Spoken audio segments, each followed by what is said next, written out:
Welcome to another episode of Retrospective Gaming. In this episode, I'm revisiting Arcanum of Steamworks and Magick Obscura. I reviewed this back in 2016, so it's been 5 years, and this is a special occasion. It's been 20 years since this game came out, the 20th anniversary.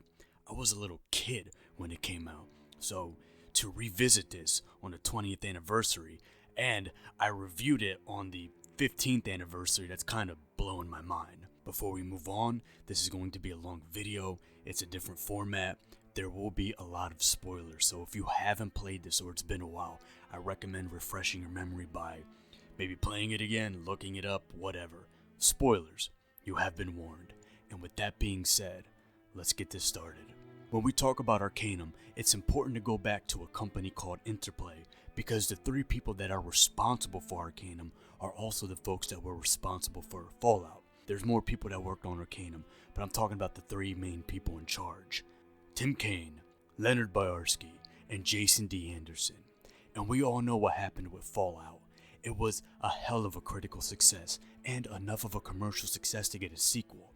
Then, things changed, and what happened, the events, the development of Fallout 2, halfway through, these three would leave Interplay and form their own studio, Troika Games, and the first game that they came out with was Arcanum of Steamworks and Magick Obscura, the game that I'm talking about right now. What happened? I made a longer video talking about Tim Cain's life, my version of a documentary about his life and games, and I go into detail about his time at Interplay and especially Troika, so if you want to get a more detailed look at that, check out that video. I'll leave it in the description. But long story short, more people were involved with the development of Fallout 2 since there was a lot more promotion, a bigger budget, and more promotion, which means more hands were involved, and this is what caused them to leave Interplay. Now, any piece of work is a statement, but Arcanum is a different type of statement. It's a game from a studio formed by people who left very comfortable positions. They didn't have to. They could have stayed, took the hits, and enjoyed continued success with Fallout 2, which nobody would blame them either way. But they took the risk, and Arcanum is the first game from this studio. It's a unique type of statement of what you can do without your former studio, that your success wasn't just a flash in the pan. They can make more games than that, and more good games. And with 2001, their first statement was made, Arcanum. Now, what is Arcanum of Steamworks and Magick Obscura? The simplest way I can put it in general is, imagine a world where magic was the way. It's the norm. It's in the history. It's the dominant way of life. It's what moves everything. You want to get rapid advancement? You might want to be good at magic. And certain races are held up in higher esteem than others, like fucking elves. Imagine magic, the way of life, is competing with the rapid advancement of technology, an industrial revolution. This is how the game was promoted in ads online and promos, whatever. An industrial revolution meets magic. The old way of life meets an industrial revolution. Some areas are industrializing and taking advantage of this advancement, while others prefer to stay untouched by this, and because to them it's a problematic way of life. And naturally, the more and more technology advances and spreads out, there will be resistance. This is what anything, when the dominant way of life is challenged, when the ways of old meets the way of new, conflict is inevitable. This means you have things like mechanized arachnids from a tech-savvy dwarf facing off against an elf that summons hellbeast. You have gunslingers and spellcasters, schematics versus scrolls. And not only does this play into how people take advantage of the ways of old versus the ways of new, it plays in the economy, the politics, and the challenges of the established order. Some towns are industrial beacons and a showcase for what the new age can bring, while other places fall behind and look like a feudal kingdom holding to waning power. And some places are far away from all that. They prefer to be by nature and live a life in the woods. This is a world where magic and technology have such a hostile coexistence that once you pass a certain point in that scale, it makes you allergic to the other. For example, a tech character will not be able to feel the effects from potions, spells, and scrolls. None. Balancing is, let's just say it's possible, but you are definitely not encouraged. This is the background where your character has to face their trials and tribulations and forge their own destiny. Arcanum starts off with, well, let's say a bang, or better yet, a crash. Your character is a passenger on the Zephyr, a steampunk airship that is attacked by a fighter pilot, which causes a huge crash that kills everyone on impact, except two people, you and someone else. Unfortunately, this person is not going to make it, but before he dies, he tells you to give this unknown ring to some kid, and that some evil is coming. It's on the horizon. It's about to be there. And that he had to do this, and he's very apologetic. This is a bunch of vague stuff which leaves you with very little clues. You don't even have time to get up and process all this before you are met by your first follower and the second entity that you run into in the game, Virgil. He comes running at you, incoherently speaking about some prophecy, and that you being alive means something very important.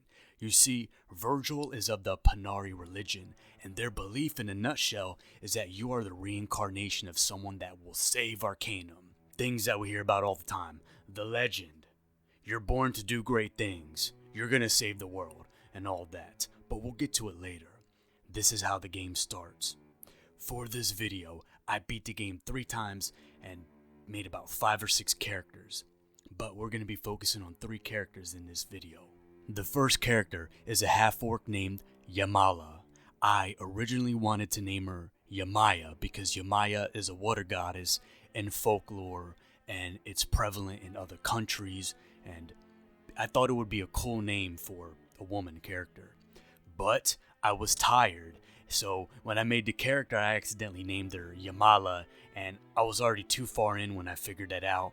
I didn't want to remake the character, so Yamala it is. It's not a video of mine without a mistake that could easily be noticed being there. Yamala is a tech gunslinger with high intelligence, and I made her the nice, good, optimistic one of the video. The second character is Che, a half-elf mage who specializes in summoning, high charisma, and has a lot of followers, and I made him the cynical, evil prick. And the last character is Chi, a half-ogre melee idiot with low intelligence. The background of this character that I made for them specifically is that they wanted to name themselves Che, but they have such low intelligence that they messed up and named it Chi. I did this because having the middle name Che, I can't tell you how many times growing up now it even happens where people mistakenly call it Chi. Like it's that one character from that anime, what's it called? Dragon Ball, Chi-Chi or whatever. I'm not saying if you call me Chi, you're dumb. I just thought it'd be cool to throw that in there. That this character only did it because he can't say Che because he doesn't know it because he's that stupid. So I thought it'd be cool for that. Now, Arcanum is not just a world that is eventually going to face a threat so monumental it could fold under it. It also has its own conflicts within. Politics, race, tech versus magic, and such. And as soon as I started my first character, it was immediately known within the first 10 minutes.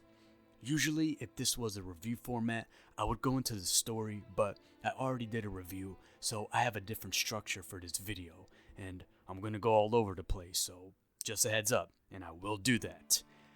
When I review games, anyone that watched me for a bit knows that I point out reactions in RPG, not only in the main quest and whatever aftermath you get, but also the small details of how the world sees you, the population, and how the world reacts. And since this is a game with a lot of conflicts going on, and the people that made it, I expected a lot. And it was very apparent early on. My first character, Yamala, is a half-orc, and orcs are the most despised race in Arcanum. Seriously, they are looked at like absolute shit. As soon as I rolled into the first town, Shrouded Hills, damn near everyone literally told me to my face, essentially, why the fuck do I want to talk to you?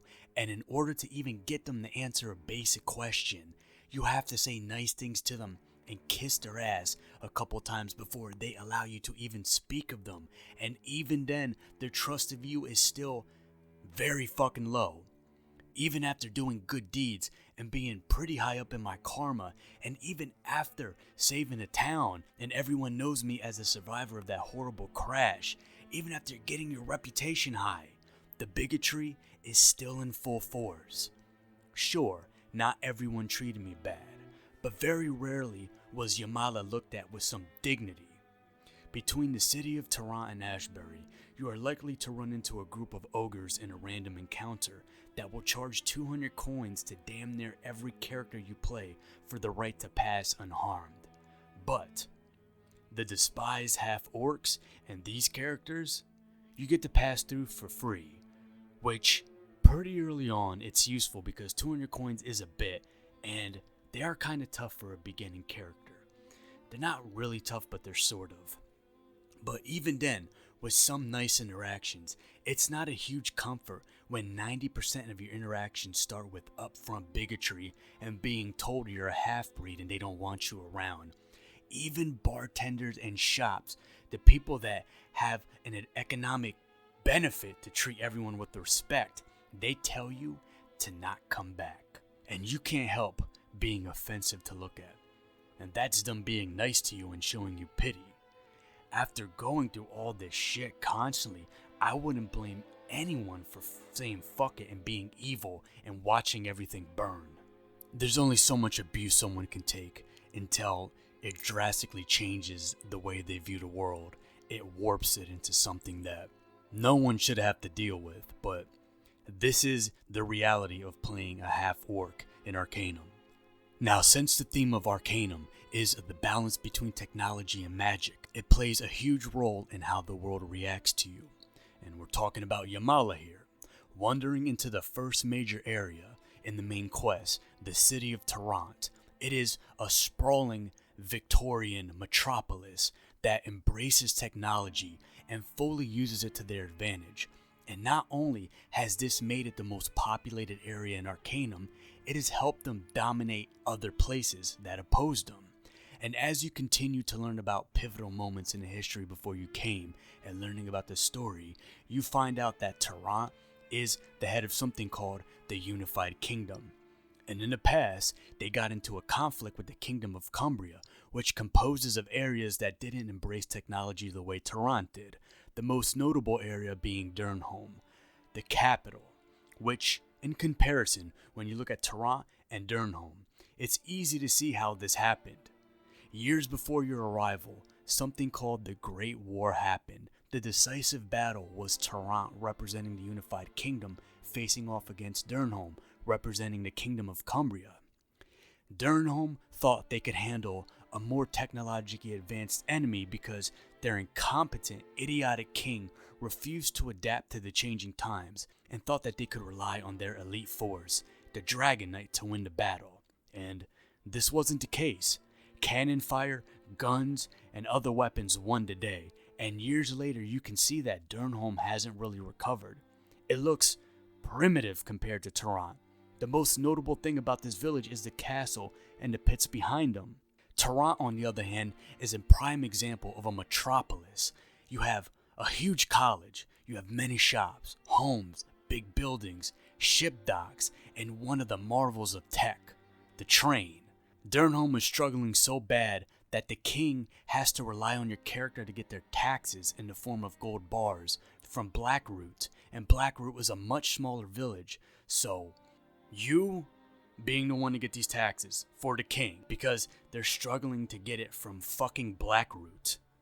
You can tell it's not going well for the Kingdom of Cumbria.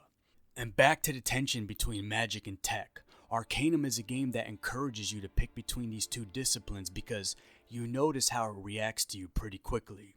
If you keep your first companion Virgil around, it becomes very apparent because a tech-savvy character will not be affected by Virgil's healing spells because Virgil is a mage.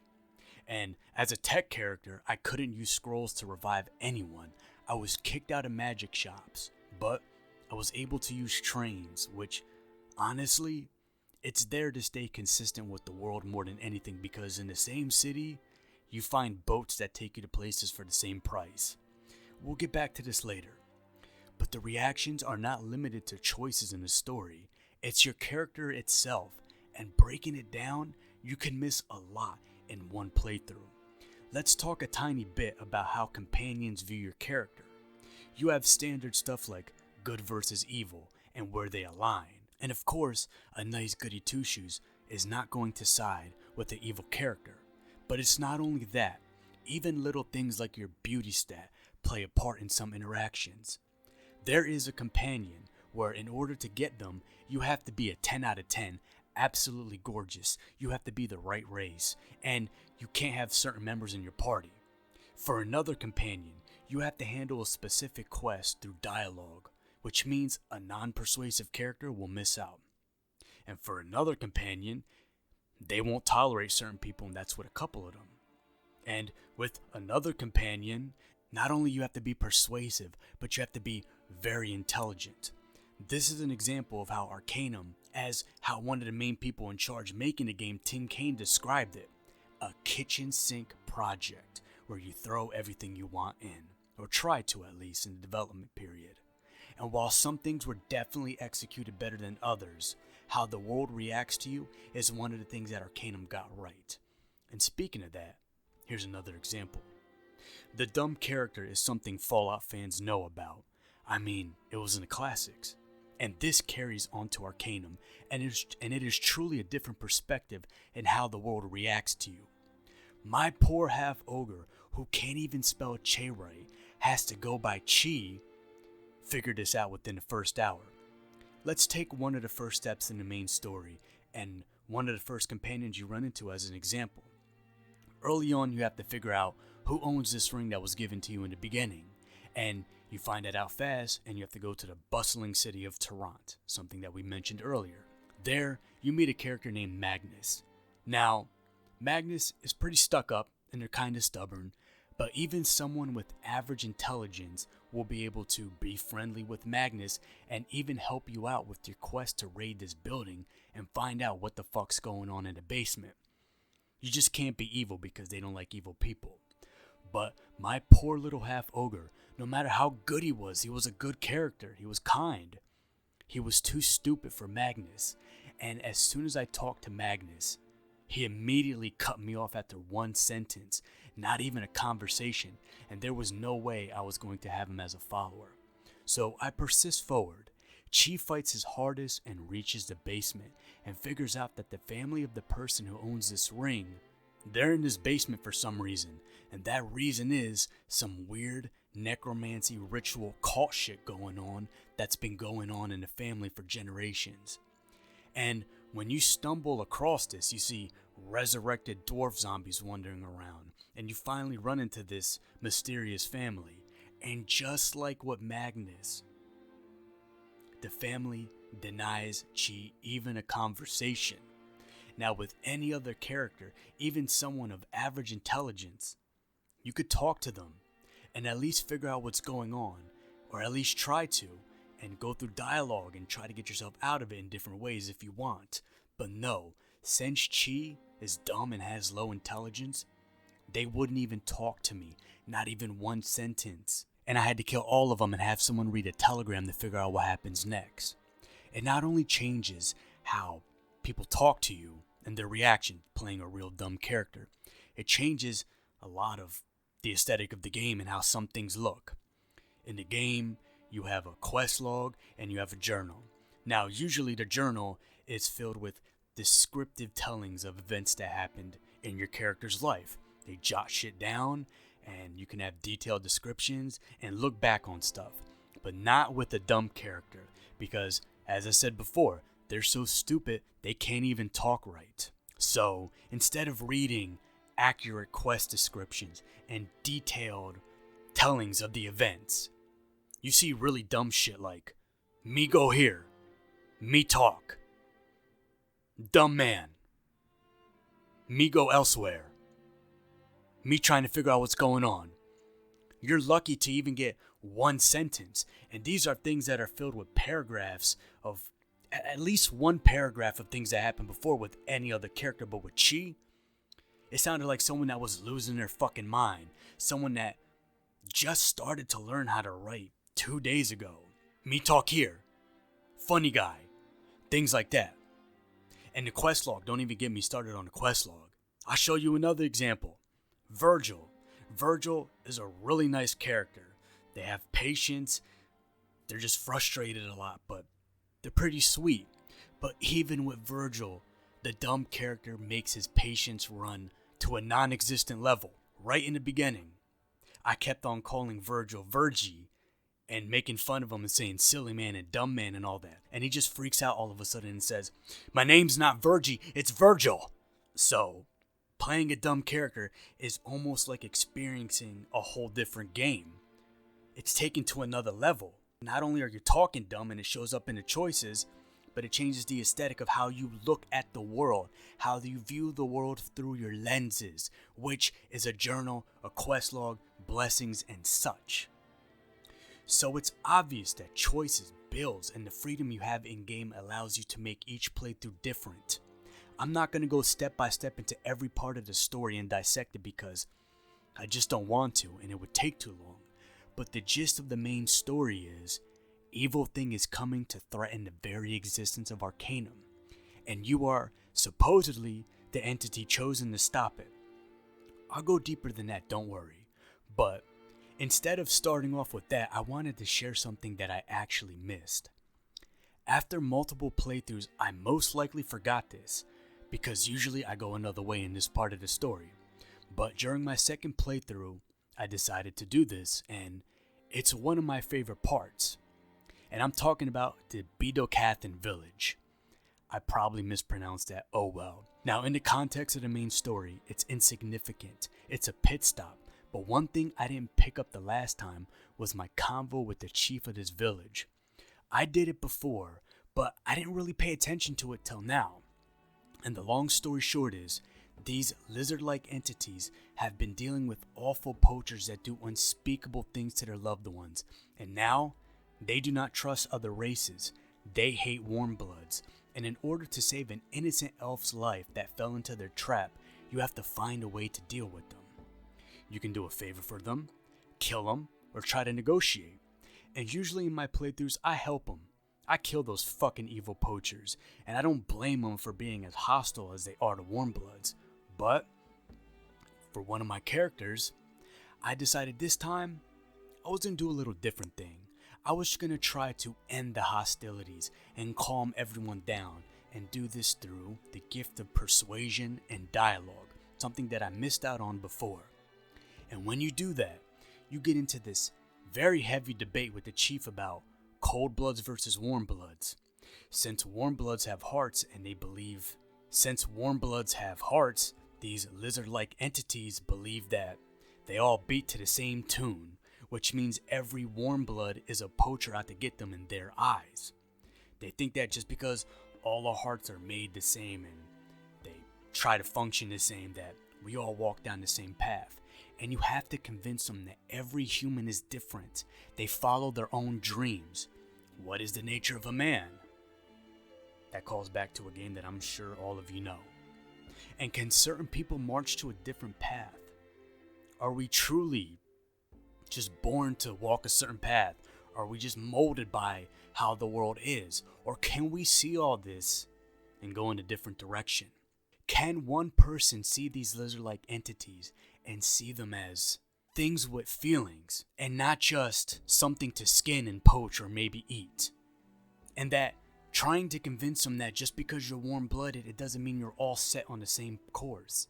If you deal with enough abuse, at one point it twists your psyche, and sometimes it makes you despise anything that's connected to your abusers. And in this case, that's the warm blood. It's not a very long conversation. It's a very insignificant part of the main story. But this was one of my favorite parts, and it's something that I found out and really paid attention to during my playthroughs for this video. Before we go on, I want to bring up Terra Arcanum. This is a fan site and forum dedicated to mainly Arcanum, but now it acts as a shrine to Troika Games. The forums are still up, and projects for Arcanum are still being worked on, including the unofficial patch, the UAP. And the forums are pretty active for a site dedicated to a studio that shut down, I think, 17 years ago. It's important to bring this up because fan sites and forums dedicated to companies or games or just a trilogy or whatever, I don't want to say it's extinct, but with Reddit and Discord becoming very popular, they certainly become a thing of the past. They still pop up and some older ones are still running, but it's obsolete now, and it's a shame because I do like looking at fan sites. There were a lot of ones that were hosted on Angel Fire and GeoCities in the past, and they're gone. And I'm only talking about what went on in the 2000s. There were ones that are up in the late 90s. I was really young when Arcanum came out.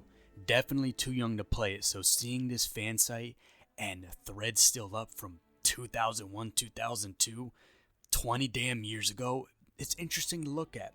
And props to whoever kept this site up for keeping it up, because Troika has been dead for a long time. There are fan sites that's been up for a long time, like No Mutants Allowed with Fallout. That was out in, I think, like 1997, and that forum/fan site is still up. And there's another one that was dedicated to Final Fantasy. That one came out in 1998. Regardless of how anyone feels about the direction of Fallout now, there's still motivation to keep a forum and fan site up and talk about it because there's still things that are attached to its name. And I'm being nice when I say that because you guys know my opinion, because you know how I feel about the direction of Fallout. And there was a fan site that's still up. It's dedicated to Final Fantasy. And that's understandable because Final Fantasy will have content coming out for like 1,000 fucking years. So major props to Terra Arcanum to stay up, because let's be honest, folks, Troika Games ain't coming back. There's no Arcanum 2. There is Vampire the Masquerade Bloodlines 2, but that's not made by Troika. So the motivation to keep a site up dedicated to a studio that's been dead for 17 years in a game that came out 20 fucking years ago, as I said before, major props. And I recommend looking up this site because there are so many threads where you'll see different builds and where you see a lot of people that break the game down to a science. These are truly experts. They're veterans of the game. They'll have threads that break down single fucking weapons and detailed info about everything it does. What's the best weapon? What's different builds? How do you feel about certain races? Ranking them and all that. They're just people that some of these people still post, and they've been playing the game on and off for 20 fucking years. Terra Arcanum is definitely a great resource to go to, on top of other places like the Reddit and all that, if you want to get information about this game. I hope it stays up for a long time. Most of my criticisms are outside of the story because I really enjoyed it. I do find there to be more fetch quests and kill X amounts of whatever quest than I would like. I'm not against those type of quests. I know that not everything is going to branch out into pages of lore with multiple choices, but there are a little bit more than I would have liked. And there are some things that I would like to see explained more. One of them being the Halcyon religion. I finally said it right. I remember in the Outer Worlds review I said Halicon like a fucking idiot because I mispronounce the easiest shit sometimes. But this one is a really minor nitpick, and it really sparked my interest because of what happened in Ashbury.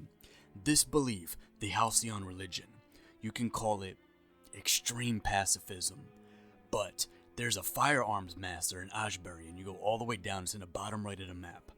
And when I say extreme pacifists, they are peaceful, but in order to pay for your sins, you have to experience pain like the ones you inflicted on others. And this master gunslinger that can help you get your gunslinger skill up later on, this motherfucker had his fingers cut off with extremely dull knives, which makes it so much worse, just so that he felt the pain that he inflicted on others.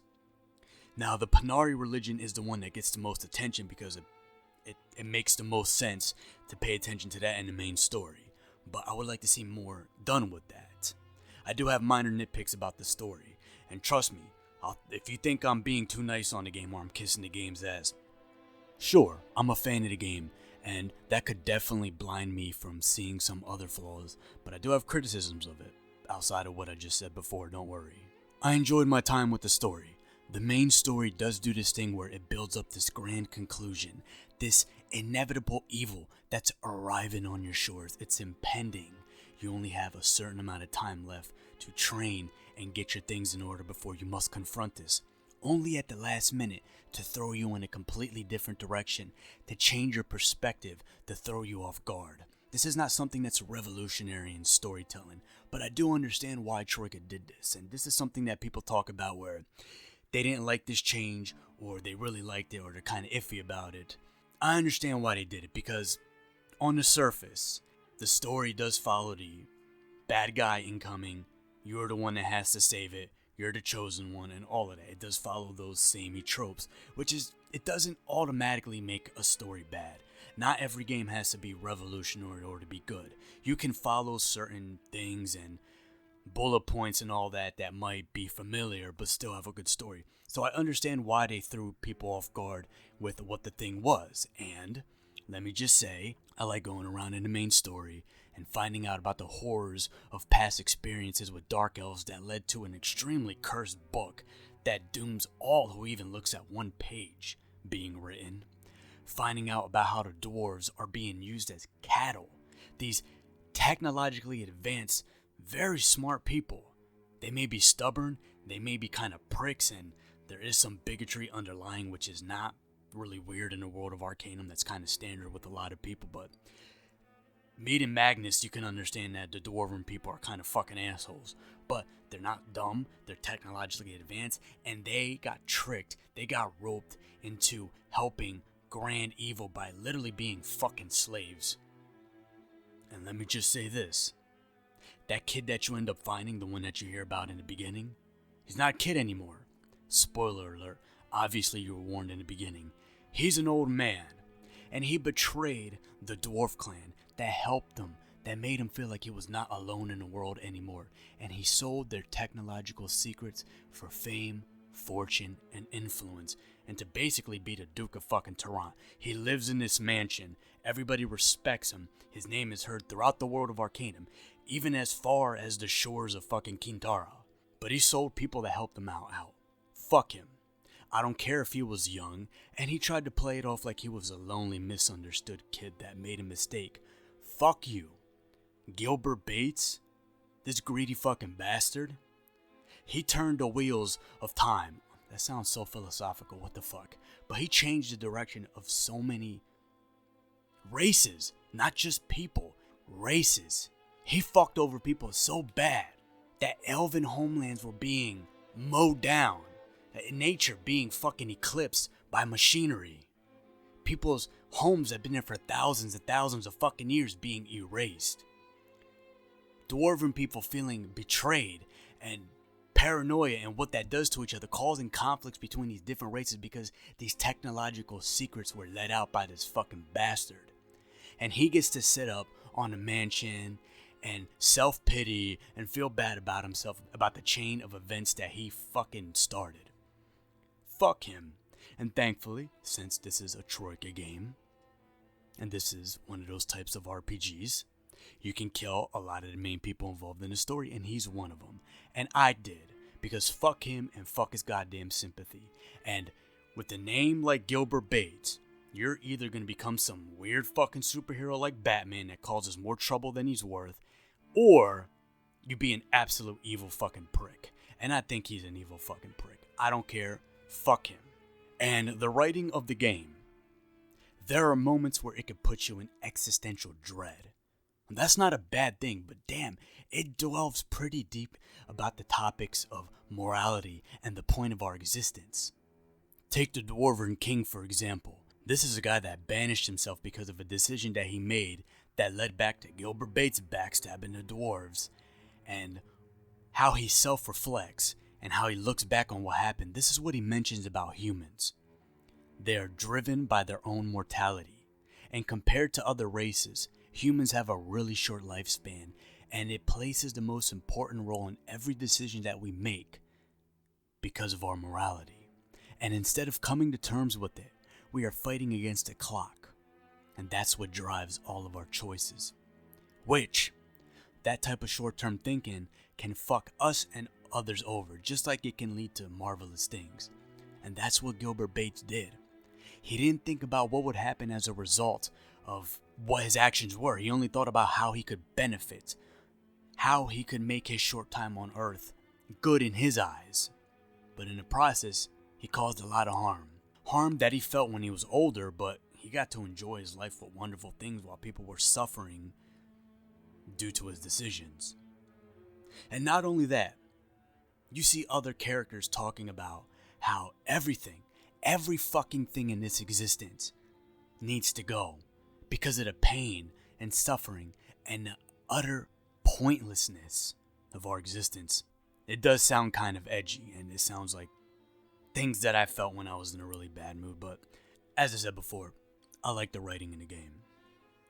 But there's something that also really fucking cracks me up, and this is a major spoiler warning. There you go. You knew what type of video this was. It's funny how the majority of the game, Aronnax, the aura of him is looming over your shoulders. The impending arrival of this titan will bring Armageddon to you and everyone that you love. Early on, he even shows up and knocks all of your party members down in a random encounter just to fuck you over and tells you that you can't do shit about it. But when you actually learn the truth of how he's not this grand evil, he's not this all-powerful titan from the Age of Legends like there was before, now he's almost like immortal because of imprisonment and other things like that. I'm not going to explain why, because that'd be too much spoilers in what I like giving out. But he's not all-powerful for many reasons. When you hear about the Age of Legends, you hear about Nasrudin, the person that you're supposedly the reincarnation of. You hear about Kurgan, you hear about Aronnax, you heard about all the things that led up to Aronnax being banished because he was young, he was foolish, and Nasrudin basically had to lock his own son in the deepest parts of the void because he tried taking over. But when you finally meet Aronnax, he is a shell of his former self. This powerful mage is literally just a weak link in most parties. He just runs around and punches people with little glimpse of magic. And it's understandable because of what happened in the story. But I would have loved to seen what Aronnax, even at 80%, can do in your party. And it's so fucked up. Aronnax and someone else who I'm not going to say, they both get followers. Aronnax with the Dark Elves, and someone else with the Dark Art Necromancy tribe called the Darien Ka. But this person that I'm not going to mention actually becomes powerful, while Aronnax is almost like a burden to bring with you. Seriously, you can only get him in the last stages of the game, but fuck. I mean, he sounds cool, his voice acting is good. Having him as a combat, he was a weak link in all of my parties. Throughout my playthroughs, I helped a mayor convince a real stubborn town to enact a statue. I was roaming in Ashbury just to try and help someone receive some armor, only to go down and run into an automatron that literally explodes out of a box. I went to Tehran and helped two well-known mystics that read from crystal balls help them out with something, only for it to come off like a literal gang war instead of two old women trying to make cash. I tried to capture a legendary creature known as the Stillwater Beast. I believe that's one of his names. I forgot it off the top of my head. I saw striking orcs in Tehran in a factory that treated them like shit and saw the outcomes of however I helped them or decided to not. I helped people collect skulls for their weird experiments. You saw necromancy. I went back and forth between two dungeons, one of them with a literal dragon in it to find and help one of my favorite companions, Tori and Cal. There's a lot to see, and you need more than one playthrough to just see it all and understand the game. I definitely recommend, because there are things that you will miss. Even me replaying this and beating it with 3 characters and having a couple of others just for this video, even though I already knew about the game, there's things that I definitely missed. And about the companions, I'm not going to go too much into that, but there are over 20 of them, I believe. Some of them are voice acted and some of them aren't. They talk to you, obviously, and they react to decisions that you make. Some of them, as I said before, won't stay with you if you're evil, but it comes down to some actually leaving you because of other party members. Some of them might betray you, and you can even kill. There will even be conflicts where they have to die later on in the game because they just don't agree with your decisions. Some of my favorite ones are Torian Cow. This guy that's literally undead that you find in the depths of this dungeon, and you come to find out that he was literally an undead warrior raised to help fight in a war against a group that you are familiar with if you play the main story. Not going to spoil it. And this great battle happened, and he was just left there. This undead guy has been stuck here for so long. He was part of the Darien Ka, this secret order of necromancers that are a secret order because necromancy is looked down upon, which I always found was funny because people do so much awful shit. Just like in our own world, they kill people, they betray people, they mutilate, they murder, they backstab. Justifying raising the dead and necromancy. But that's too far, right? Slaughtering people, getting into wars for no reason, things that could easily be solved by talking and all of that. Selling your own people out for riches. All this stuff is looked at as fine as a way to survive. But once you start raising the fucking dead, you just went too far and you have to be underground. Some of the evil characters in this game do have a point about existence. I just have to say that. And you understand what I'm talking about if you beat it. I'm not going to get into that. This ain't a fucking philosophical video. Because my emotions are all over the goddamn place. I don't know what to think. But he's one of my favorite characters. He's badass. And I know he comes into conflict with Joffrey, which I also like Joffrey as a companion. He's a mage that you find. You have to help him figure out what's going on in this cemetery. He's not good. He's a bad character for sure. But he does have a redeeming moment at the end of the game.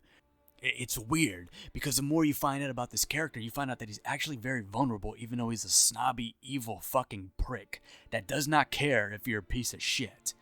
But he does have some vulnerabilities that he makes it very clear. Joffrey's one of my favorites too. Virgil. I love Virgil. I don't know why, but every game I am tempted to keep him around. He's the first companion you run into, and yes, he's not the most powerful mage. His healing spells can be useful if you're not a technological character. But I just like his background. He's a troubled person. He's flawed. He tries to be a good person, but it's obviously that he has a past. He comes from the fucking gutter. He comes from the streets, and I guess I can... Whatever Arcanum's version of the gutter and the ghetto and the streets are, so I can sympathize with him there. And it's made him do things that he's trying to repent for. And you learn that later on about his story. I actually felt real bad for him. He's one of my favorites. Who can forget the Mutt? The Mutt is a useful companion for any game. Because whether you're good, evil, you're charismatic, you're dumb, you're ugly, you're beautiful. As long as you save this damn Mutt, this damn dog, he will help you out. And for that reason, he's very useful for anyone. Because he's not a tank, but he's one of the most powerful characters in the game. He can do so much damage. He is definitely OP as a fucking melee character. And he's good to keep around because he is fucking useful. So save that damn Mutt. Don't be rude to fucking animals. It's a dog. Save that motherfucker. Even if you don't keep him. Don't be a prick. See, I, like other people, I do not care if you kill humans. I do not care if you fucking slaughter. But you better not hurt a goddamn cat or a fucking dog. Another one of my favorites is Gar. You find him in Toronto. And he's an attraction. He's a sideshow for H.T. Parnell, this fucking scammer. He claims to be into cryptozoology and all that stuff, but he's not a real cryptozoologist. He just fools people. He has these attractions that are bullshit. Because Gar is portrayed as this dumbass, this stupid orc, this brute, but he's actually quite intelligent. And in order to have him on your squad, you have to be persuasive and really intelligent. He will have conversations with you about math, about the politics of Toronto, about even things like tea and which one he likes and all of that. But he's a sideshow attraction. He's deemed as a brute idiot, the worst of society, and H.T. Parnell saved his life. I felt bad for him. He's one of my favorite companions. And the last one, because there are 20, I believe, and I'm not going to go through all of them. This is just another one of my favorites, the last one I'm going to mention here. Zan Alderan. She's interesting because she's an elf and a mage, and you find her in a place where you would think that because of her environment, where she was raised, how she sees things, and sometimes how you talk to her, she's just pure evil. There's no good, there's not being gray, no being neutral on matters. She's just pure fucking evil.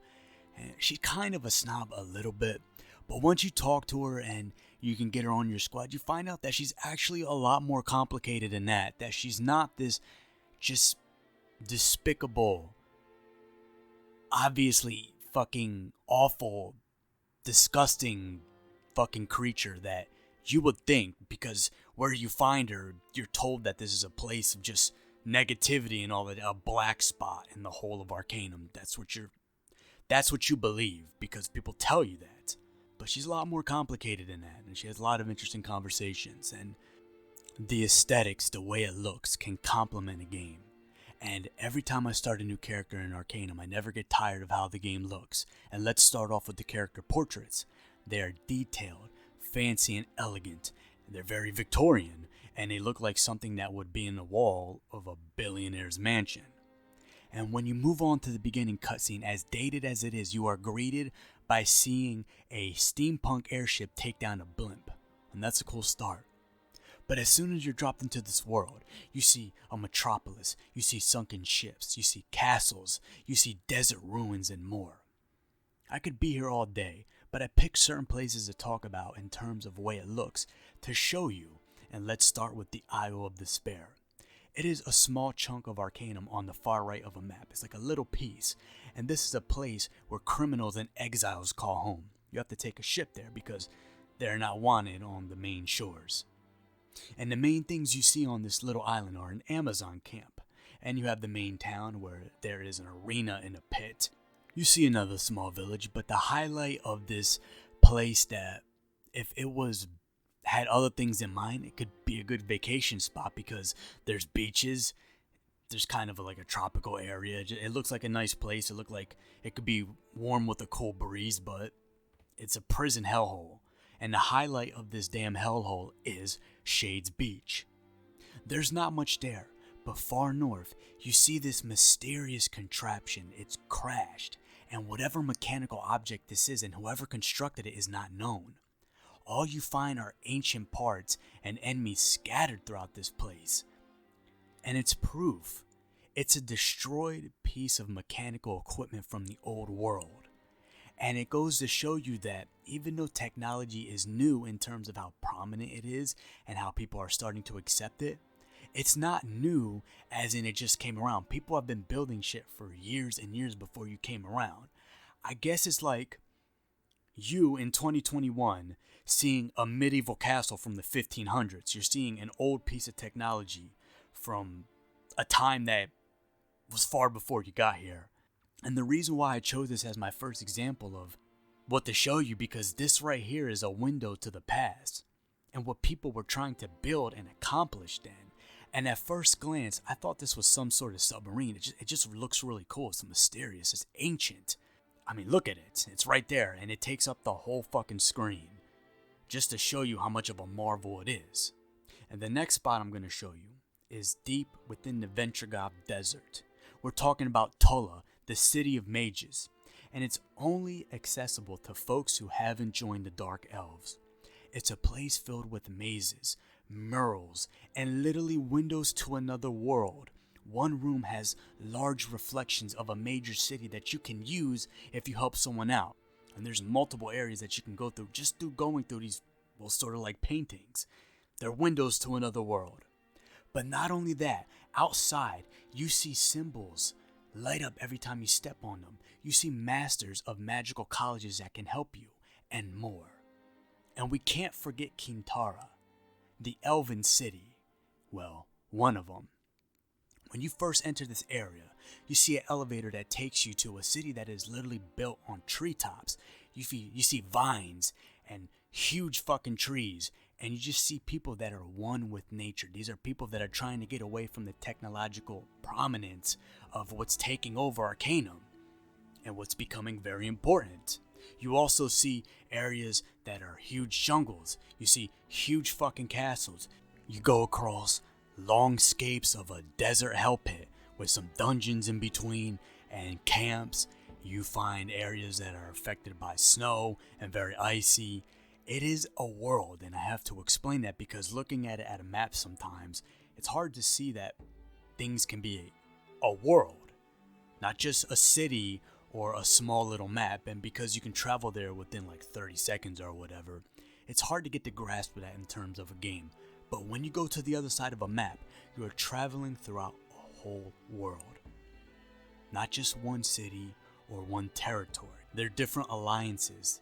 Kingdoms are bundling up and trying to go at the others, like the Unified Kingdom and the Kingdom of Cumbria and all of that. Different political factions and such. This is a living and breathing world, with islands scattered out that you have to take ships to, or you can teleport if you're a fucking mage and you got that, which is very useful. So that's just the scope of how big this game can be and how it feels at times. And when we talk about atmosphere, music is one of the most important things about it, and Arcanum has a fantastic soundtrack. And looking at the composer's website, he talked about how it was recorded by 4 string players, and it sounds very sophisticated. I mean, it is a beautiful soundtrack. I'm not well versed in the ways of music, so when I talk about soundtracks and how the music and all of that, I'm not going to sound very articulate and intelligent when it comes to that, because I'm just not music theory. I don't know shit about that. All I know is if it sounds good or if it doesn't. But it really does sound like an industrial revolution and a Victorian world filled with magic. It really plays into the game so well. It is beautiful. And I think they read something about it has additional percussion and stuff like that. When you read this guy's website, he is so fucking fancy, the composer of Arcanum, and that's not an insult. It's beautiful. It is a fucking great soundtrack. It's intense when it needs to be. It's calm when it needs to be. And yes, because what they chose to go with, the string quartets that you're not hearing much else, people might have an issue with that. But fuck that. It's beautiful. I mean, when you hear the main theme and it starts getting intense and all that, the battle theme, that really causes fucking anxiety in a good way. And you'll hear that theme a lot throughout the cutscenes and stuff. I remember seeing a cutscene with Aeronax and showing what happened in the Age of Legends when that fucking theme played. God, it caused some anxiety seeing what the fuck was going down here. So yes, the soundtrack is absolutely beautiful, and you will hear some of my favorite songs in the background of this video. That's the best way I can tell you how much I like it. And before we go on to combat, how it plays like that, I just want to say something that is connected to the story and combat at the same time. Another one of my critiques, because I've said a lot of good things about this game. The dungeons, they're not terribly bad, but they are tedious at times. A lot of them can be tedious. It is point A to point B, kill enemies there. Sometimes you have obstacles in the way, like the dwarven mines with a lot of fucking traps that can be kind of annoying, but if you know how to spot them, it's whatever. And that's fine, I don't mind that. I would like to see more done within like some puzzles, just to add a little something to mix it up a bit. When you go into these areas to fight and combat and all of that, a lot of these dungeons are the same. Point A to point B, kill enemy, go here, second floor, and all of that. I would like to see a little more variety in what you can do with the dungeons, because I like looking at the main cities and all of that, the spots and the areas, but I mean, there was very few dungeons that really made me go, this is pretty cool. I mean, I did like the stuff with the Vendragoth waste because of the stuff that you find in there, a lot of the ancient schematics and stuff, but yeah, those aren't executed as well as it could have been. Those are one of the things that are definitely a miss. It's not terrible, as I said before. It didn't make me want to leave the game. It's not awfully bad, but just put a little bit more oomph in them next time. Well, if there is an Arcanum 2, it's probably not going to happen. But let's move on to combat, finally. Okay, I just reminded myself of some things, so before we really move on to combat, I would like to see more done with the beauty stat. It's there, and it does play a role when you're role-playing, that's in the name, and especially when you're trying to recruit a very important companion, definitely important in my eyes, but it could have played more of a role. Like, if you're a really ugly motherfucker, like, somehow if you just were born ugly and that's how your character is, and they get their beauty stat taken down because they get hit in combat or something happens, and yes, that could be one of your ailments and your statuses, you become more uglier because of a scar. Just the visceral reaction that I wanted to see more of. People despise you like you're fucking worse than Frankenstein. Some might even try attacking you because of how ugly you are. Since you have the beauty stat in game, go wild with it. That's just a minor nitpick. And the companions, there are 20 in game, I believe, and I understand that due to resources, budget, development time, and all of that, how big the team is, not all of them have voices and not all of them have really long arcs. I don't care about the voices because you don't need voice acting to make a compelling story. You can certainly add to it, especially with the right voice actor and the right writing, of course. But one thing I would have liked to see more of is longer arcs and their stories having more attention paid to it and more things in it. Virgil is the star of the companions in terms of how long his arc is, the twists, the turns, how long he can follow you. He is the first companion that you meet in game, and is the second entity that you talk to in the story as a whole. His connection with you, he is the star. I understand that. Might not be your favorite, but he is the star. But I would have liked to seen some more companions get more time, more things added to it and all of that, because some of them, to me, they're just there as things added to your combat. Now, there are more voice characters than Virgil, and I do like a lot of the companions. As I said earlier, I listed some of my favorites. I just would have liked to see more done with the ones that don't have as much depth that could have been. Unfortunately, some of them are just there for combat. And with that being said, let's finally move on to combat. When we talk about gameplay, even the most dedicated fans like myself can admit that the combat has glaring issues. Let's start off with the system in game, and I'm talking about the hybrid system where you can choose from turn-based, fast turn-based, or real-time. When I first played this game, I thought it was a bad idea, and I still think it is. It's already a pain in the ass to balance the combat on its own, but when you add these options and the way it was implemented, it's just not good. You think that real-time would be the same exact fight as a turn-based battle, just it's a little bit faster because you're not taking turns, but no. There are some fights where it can be the same matchup, same save, same enemies, players, levels, whatever, the same exact thing, but on turn-based, it is a completely different battle from real-time. It's almost like it's a different battle. There are some battles where I could not handle it in real-time, but it was a hell of a lot easier in turn-based. And one of those glaring examples was Ashbury Castle. I believe it was on the second floor. When you're going into this area, you have to run down a hallway in one part of this area, and most of the enemies you fight have bow and arrows. There's a lot of archers, the majority, I believe. Now, what's the big deal? It's just a bunch of archers, who cares? But no, these are not your regular archers or the kite berserkers that you see when you're roaming the world. In fucking real time, it's almost like a death march, because seeing these fuckers shoot bow and arrows, it is almost like they have Gatling guns and they're just firing arrows out of it instead of just regular bow and arrows. It is really fast. You must get hit like 40 or 50 times before you can even reach them. It's like a death sentence looking at that. But in turn-based, it's a hell of a lot easier to handle. It's just weird because going down this hallway, look how fast these fucking archers are. What the fuck?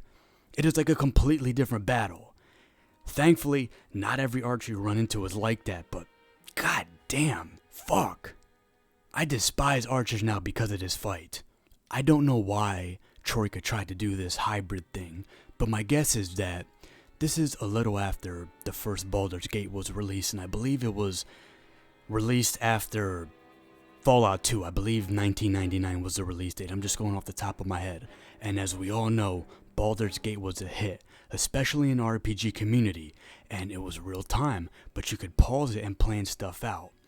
Darklands also had something similar, but this came out in 92 or 93, so Darklands had primitive combat compared to Baldur's Gate. I believe that Arcanum was influenced, but Arcanum is basic real time. You can't pause it and plan stuff out. It's just there. It's the most basic implementation of real time, and I think that it would just been better off staying in turn-based. Now, the good thing about the game is that in combat, there are so many potential builds. I mean, you have 8 schools of tech and 16 schools of magic. So this means there are plenty of builds to experiment with. You could have 10 playthroughs and have different characters each time. The first time I played this game, it was back in 2016, and I was a dwarf gunslinger, strictly focusing on that. And when I replayed the game for this video, my first character was a gunslinger. But this time, Yamala was able to build a little companion, a mechanized arachnid during her playthrough, which was okay. It was a good distraction sometimes and did enough damage to help. I like that little fella. You can throw it out anytime like it's in your pocket or something. Didn't get the automatron though. I really want to try that sometime in the future.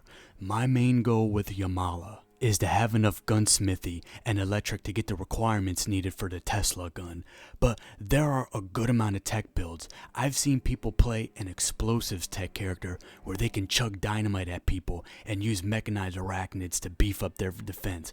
A lot of them. You want to be a melee character? Well, you can combine shit, get yourself a pyrotechnic axe, and get some herbology knowledge. And the same goes with magic. My mage character Che was mainly focused on summoning, but I leveled him up enough to use some of the other schools too, like the healing tree where you could get major healing. One of the schools was really effective because it helped me pick locks, and teleport. Yes, you can teleport from any location to anywhere if you get this. Even if you're stuck in a dungeon or you're out in the city, you can just go to there anytime. And I finished a healing school where you can resurrect your allies, which the companion AI, with how shoddy they can be, and we'll get to that a little bit later, that's pretty useful. And there's other builds too and other schools and spells where you can turn enemies to sheep and disintegrate them. If you want to be a battle mage, go for it. Harm is pretty useful. You can be an archer that summon hell gates. If you want to be a charismatic, intelligent character with about 5 followers and play a support role where you use the healing spells to play support, revive them, speed up and use barriers, why not? Go for it. The potential for many builds is there, and I can spend an hour alone going through each of the schools and what their spells and the tech trees represent. But there are some pretty useless spells. I mean, the Divination College for me is just useless. You have different spells for sensing someone's alignment, and you have a separate spell for sensing their attributes. If you're going to have this, why not have a one-and-all spell where you can see all their stats? Instead of trying to fill out this school, there's another spell for sensing what's inside a container. That's also useless. If you're going to open a container, just open it. What's the worst that's going to happen? You get a trap or something you don't like. Big fucking deal. The most useful skill in this one college was Divine Magic, because identifying items at any point without paying 100 coins and going to a specific individual, which means you gotta travel sometimes pretty far, is actually really useful. And there was another spell where you could determine where traps are. It's very, very useful for specific areas, like the Dwarven Mines, where every 3 steps is a trap. There's also some things in the tech tree where I didn't find useful, and in general, the gambling skill, for example, and this is something that's a problem in other games too with gambling. It doesn't serve a big purpose for me. Money's not that hard to get in the game, although in the beginning it can be a big pain in the ass sometimes, especially for a character like a tech, because, and I'll get to this later, how money works with them in the economy and all of that. But there are few things that gambling can really help you with, especially in the main story.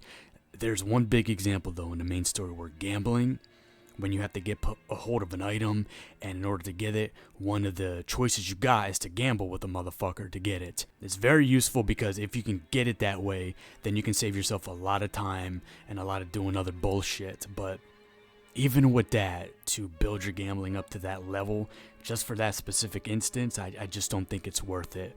But with all that being said, it's pretty obvious that combat alone, there are a lot of builds to work with. And I'm just talking about combat. I already talked about this stuff with the reactions, the type of character that you play outside of combat, smart, intelligent, dumb, cunning, all that stuff. We're talking about combat alone. There is a lot to work with. I made another character. I made about 5 or 6 different characters just to experiment with stuff. I didn't beat it with all of them. I only beat it with 3 characters.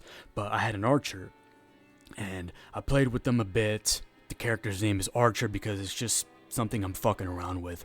I'm thinking of making her obviously an archer, but maybe going through the tech trees, maybe doing smithy so you can get yourself some really badass armor. Imagine you're in this big ass fucking metal suit and you're firing bow and arrows. That's pretty cool.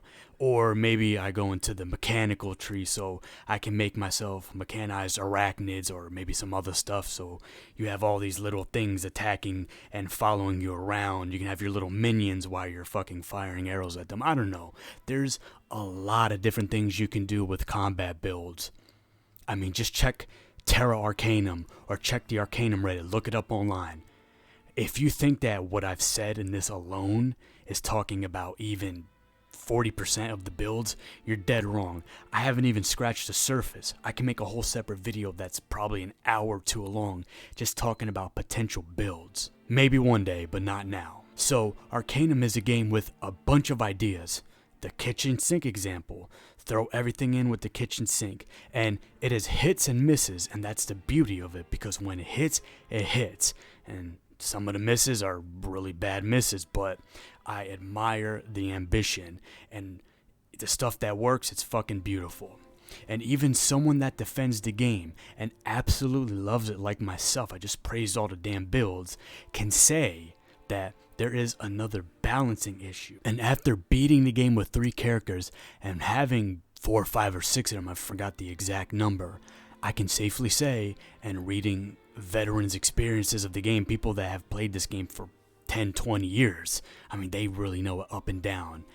On the tech side, there's some blatant balancing issues, and I'm specifically talking about Gunslinger. Technology is something new to the world of Arcanum. It's a new toy. But Gunslingers is a build that takes a lot of patience because it is extremely uphill, especially in the beginning.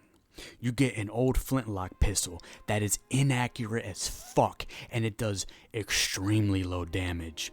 Even in the beginning, when you create your character, if you try to pump up guns as much as you can, your shooting ability, you are honestly better off kicking and punching enemies and relying on Virgil to help you and someone else you can get, because the beginning for a gunslinger is just ineffective. It's not worth it to fire bullets, and I played 2 gunslingers with this game. The first time I played it back in 2016 and for this video. So I didn't invest in melee, but it would also be useful to have some experience there to carry you from the quicksand that is the beginner gunslinger. And no matter what you invest in for any gunslinger, this is something that is a must. Make your own damn bullets. Do not rely on buying them. Even with all of that quicksand pit, it does get easier. When you look up the Gunslinger build, you'll find threads and people talking about it on places where it gets a bad rep because of the things that I just said. And that's certainly true. Compared to melee and magic, gunslinging is a lot rougher to start off with. Hella rougher. But I don't regret this being the combat build I played the most. Eventually you get a fine revolver which make things better, and there are some interesting guns out there. You have your standard revolver, shotgun, rifles, but you can also get guns that require ancient parts. You have ones that do elemental damage. Bronwick's gun, which is, I forgot one of the parts that was used, but I got it from the Island of Despair. You can find flamethrowers, pyrotechnic guns, and this is going to be appealing to any type of gunslinger, Tesla gun. For this, you need to max out 2 schools, the gunsmithy and the electric. It requires battery charges and it shoots out big balls of electricity, which is pretty cool. But I also like the Tesla rod too, which is a component required for this gun. It's a big staff that you wave at people and shock them. And while there is a good variety of weapons, it takes quite a bit to find weapons for a gunslinger that do heavy damage that is really effective. And as I said before, the balancing issue, because mage and melee is a hell of a lot easier. Sure, the fine revolver is pretty good, but there's just blatant issues with fucking doing damage as a gunsmither in the beginning. That's the simplest way I can put it. Because a mage can summon and use harm to do damage early on, and it's quite effective. A melee character can get their strength and dex up to do quite a bit of damage early on, even if they're punching, like my character Chi. It's extremely easy that way. A gunslinger is not going to be effective as the rest, especially early on. I mean, even the short time I played as an archer and what I read about the forums about archer builds, it's even easier as an archer, and they're both range builds. And here's another little tip. I try not to give tips, I just talk about my experiences because I'm not an expert. Check Reddit and check Terra Arcanum and look up videos for specific builds. But a little tip, a hand cannon is a good enough weapon because it does a good amount of damage and you can get it pretty early. In fact, you can get it as soon as you head to Toronto. A character in Toronto, Sammy White, you'll see him, I think it was a halfling, and as soon as you meet him, he's a prick that starts insulting you. Now, if you're good at stealing, you can pickpocket it off of him, which is very useful for any gunslinger, especially in the beginning, and you can get a decent gun way earlier than expected. But you can also use one of your fate points to grab it, and that way, I had a decent gun very early. Another cool effective weapon is the elephant gun. If you have a character that's good with the gunsmithy tech tree, which as a gunslinger, this should be one of your things that you invest in. I mean, you're making guns. You can get it that way, but you can get it another way too. The quest that I mentioned early on in the video about the poacher's quest, you can get it that way because if you kill those pieces of shit, you can get that gun. And the elephant gun is pretty useful. It did a lot for me. There are a lot of firearms in the games. There's a lot of things to experiment with. And even with the guns that are not as effective, I mean, you have things like grenade launchers, rifled cannons, tranquilizer guns, the looking glass rifle, which I use that gun.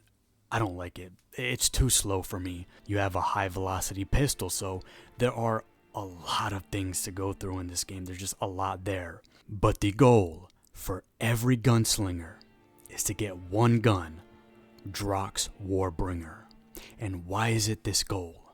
Because it does 25 to 50 damage. It's as powerful as the elephant gun, but it only requires one bullet and it's way faster. You have to wait till you get to the Vendragoth Waste to get this gun, and that can be pretty late in game. My gunslinger got it at level 29, so you can say it's an end game gun or near end game for most builds. Or if you want early on, you can run to the Vendragoth Waste, go up there, nothing's stopping you, you're not held back by anything, and go to the desert and run past all the enemies to get it. Who knows, you might get lucky. There's always those people out there that try to play the game like that and see what they can get away with, and those are very interesting playthroughs, so anyone that does that, more power to them. I like that stuff. I talked about the tech build a lot because I went through 2 playthroughs, very in-depth playthroughs where I went through the game with a fine cone, so I know these characters, especially the gunslinger. The economy of the game is also biased against tech builds because, and I looked at this through the lens of a smart character, a dumb character, a mage, an archer, a gunslinger. Dumb, smart, cunning, charismatic, can pick up a lot of followers, loner, whatever. All of the ones. When you go into the stores, the economy is biased against tech characters. And it's even something that in the littlest sense, like potions and restores, Now, if you're a tech character, eventually you're not going to be able to use potions because it's a magic thing. So you have to rely on these little concoctions. They're called restorers, fatigue restorers, healing salves, and all of that. And you can buy them or make them.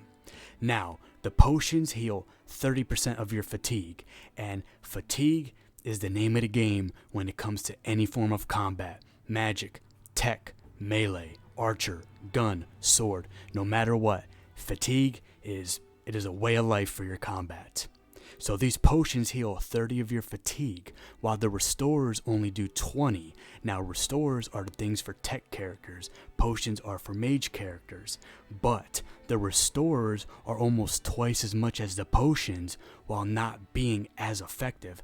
They're worse than the potions, and even a town like Toronto, where it's taking advantage of technological advancements and achievements, it's still biased against the tech character. So that means these damn potions are cheap and effective.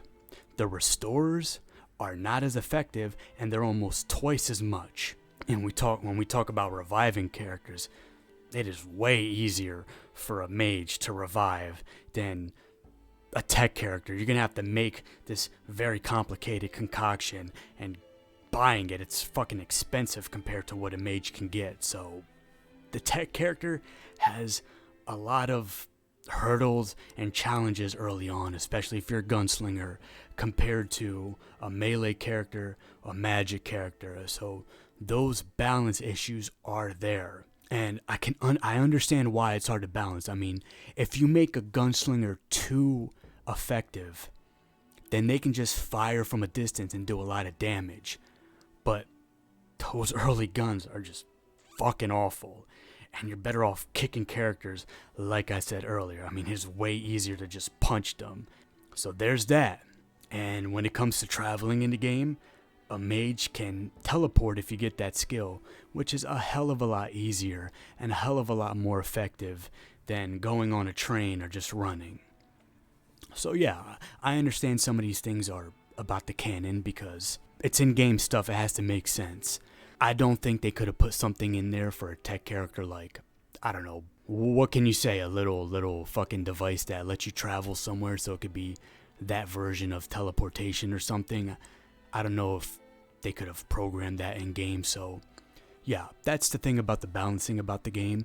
As I said before, the combat, there are a lot of potential builds, and there's a lot of things to experiment with, and even the stuff that's not as effective, it's fun to try out. But the combat system in the game, and the balancing issues, and the AI, because as I said early on when I was talking about the story, your companions, the AI is just not that bright, and you can't program them to rely on magic spells if they're a magic character more than just fighting. You can't plan things out in the middle of a fight and all of that. So these glaring issues with combat are there. I don't think that they make the game unplayable. I know that it can be a pain in the ass, but hits and misses. That's the whole beauty of Arcanum. If you could explain it all in one sentence, what's playing it like? Hits, misses. The highs are high and the lows can be low. Since Gunslinger was my first build, and it was the first build I used when I replayed the game for this video, I have to say I know a lot about that character. And it definitely shows the balancing issues. And even though the game difficulty is weird, even as a gunslinger, at one point it got really easy until some parts near the end, like some spots at Avengergoth Waste and the final area, the Void. And it's odd because as a gunslinger, the beginning can suck really bad, but at some point I had an abundance of bullets and was killing most things with a few followers at my side easily. I didn't even have to pay attention to a lot of the battles because I could just let my followers handle it. It's like most of the middle game for me was a breeze combat-wise, and it was definitely a bit easier for my other builds, but there's also this thing where levels do not matter sometimes. For example, a pack of a few level 3 wolves can obliterate you even at a higher level, compared to a level 6 bear, or even a pack of level 8 kite bringers. I noticed this. Maybe it's just me, but wolves and dogs are really fucking strong in this game, and I already talked about the mutt companion that you can have. The dog companion. And wolves and dogs do a lot more damage than I expected, so I'm wondering if the developers had a fondness for dogs and wolves and they put that in there to make them stronger than what you expect, because damn, some of those pack of even level 3 wolves can do a lot of fucking damage. But even the builds that were a pain in the ass due to the balancing issues, it's almost like the middle game was completely easy. As in, the difficulty was just removed as soon as you get to the middle game, and I had to wait for a challenge even as a gunslinger that was struggling at the end. And I cannot stress, if you're a gunslinger, learn how to make bullets, go to the college and get what you need to get if you have to, because you will run into an abundance, especially when you get a gun that fires one bullet like Drock's Warbringer, or even when you have a looking glass rifle or anything else. It can just get really easy for a good chunk of the game. As I said before, that's Arcanum's biggest fucking flaw in my opinion, is how they balance the combat. Now, is it just me? Am I going crazier? Which I think it's impossible. But when you're fighting, good luck being a long range character or a character that plays support, or you just want to be at a distance, because the aggro, the enemies always fucking focus on you no matter what. They almost do laps like it's track just to keep up with you. It takes a while just to get them to focus, even if you have 3 or 4 companions, even if you have a whole fucking party full of them. They always want to focus on you 90% of the time. Even when I had 3 or 4 companions on top of things that I summoned and my mechanized arachnid, those motherfuckers would go to the ends of the earth just to keep on following me. It kind of reminds me of Gothic, because Gothic 1 and 2, those enemies are relentless. They will chase you. They will jog up a fucking volcano to the heavens just to try and fight you. It takes so long and a lot of distance just to get them to forget about you. They're fucking ruthless. And that's one of the things that I enjoy. I like a ruthless enemy in game. But god fucking damn it. It is hard to play a long distance character in Arcanum. The aggro on you is absolutely ridiculous. It's not impossible to get them to focus on someone else, but damn. And with all that being said, I absolutely love Arcanum, as you can tell. And it has been a long video talking about it and rambling on and off. And I really hope that you enjoyed it. It's been 20 fucking years. And I know that there's never going to be an Arcanum 2, but I do hope that one day there's a spiritual successor. You never know. Leonard Boyarsky and Tim Cain, they're at Obsidian, they're working on Outer World stuff. Hey, whatever, good for them. But maybe one day we can get that spiritual successor. That kitchen in the sink project where you try to throw in as many of your ideas as it can. I don't mind that. I like when people experiment. I don't give a fuck about playing it safe and making a good game. That's fine. But I want people to experiment with all the batshit crazy ideas that they have. Just put it all in there, mix it up, and see what comes out of it. I like when people take risk and go against the norm. Arcanum is a flawed masterpiece. It is flawed beauty. There are truly a lot of builds that you can make, a lot of characters you can play, and a lot of things that seeing can do. Thank you for watching. I really hope you enjoyed this video. I apologize that it took so long to come out. I wrote stuff, made bullet points, scribbled out notes, played the game, went through a whole bunch of shit. It's been a long time, but this is my longest video to date, and I hope you really like this format, and I do want to do this with more games that I talked about in the past. And with that being said, thank you for watching. You know where to get into contact with me. Leave a comment if you want. Have a great day.